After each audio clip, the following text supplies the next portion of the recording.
fine. But what if that's not the real story? A recent report puts it perfectly. The real competition isn't currency, it's the network behind it. So the dollar isn't going away, it's just evolving, becoming a kind of digital protocol. And stablecoins are a huge part of this. You can think of them as digital eurodollars. So governments are jumping in with CBDCs. For them, it's about controlling the new payment rails. Which leads to the big investment question. Who's actually building the infrastructure for this future? Well, the answer lies with the new capital factories, the giants of the software world.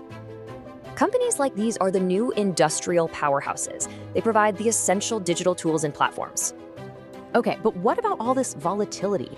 What are we as investors supposed to make of these swings? It really is all about perspective. Are you seeing short-term noise or a real long-term opportunity? Let's be clear, disruptive growth is never a smooth ride.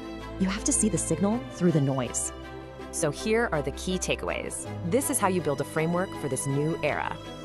The landscape has fundamentally changed. The final question is, has your portfolio changed with it?